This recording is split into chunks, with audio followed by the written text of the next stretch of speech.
This Christmas, I've been watching a movie about a downtrodden American who, with guidance from celestial beings, receives a second chance at happiness after discovering that life is a gift and he ought to count his blessings.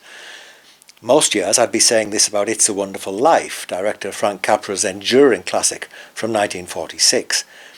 This time, however, I've got my eye on Soul, Pixar's new animated movie, which debuted on Disney Plus on Christmas Day.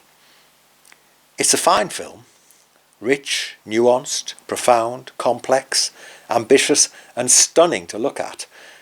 But will it stand the test of time in the same way as Jimmy Stewart hugging his fictional family close on Christmas morning? Let's compare the two.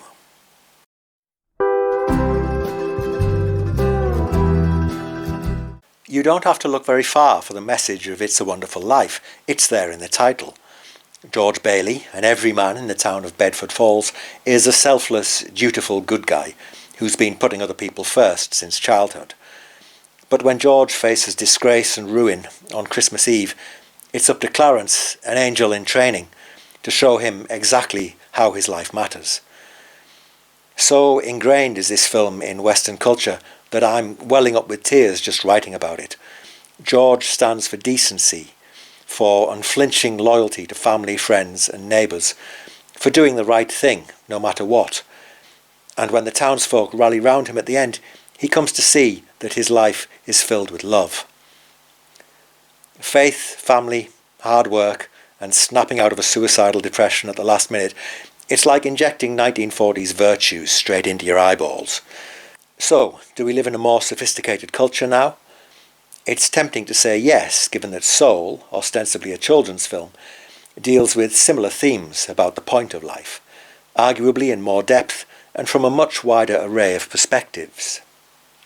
The protagonist in this case is Joe Gardner, a middle school band teacher in New York, with no apparent love life, a disappointed mother, an insecure income, and unfulfilled dreams of making it big as a jazz pianist.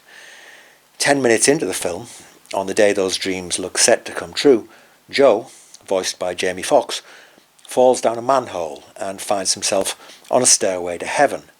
Not that they call it heaven in this determinedly non-denominational film.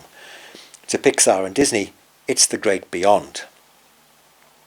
To the consternation of the Jerrys, the bureaucrats of the astral plane, not to be mistaken with angels, Joe winds up in the great before, a testing ground where souls develop a personality prior to their allotted time on Earth.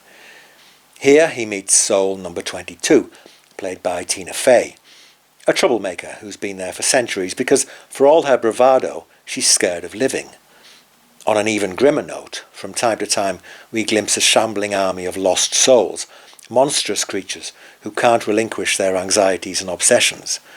The good place this isn't. In her intransigence, 22 has driven a series of spirit world mentors, Archimedes, Abraham Lincoln and George Orwell among them, to distraction. Did I mention I once wrote a book about Orwell? And when she winds up on Earth with Joe, in his body while he inhabits the body of a cat, the unassuming band teacher, whom she's already labelled sad and pathetic, introduces her to the incidental joys of life, be it eating a pizza or running your hand along some railings. By the time the story is over, he's gained his wings like Clarence did. I'd like to condense the film's message into a snappy slogan, but it makes you work harder than that.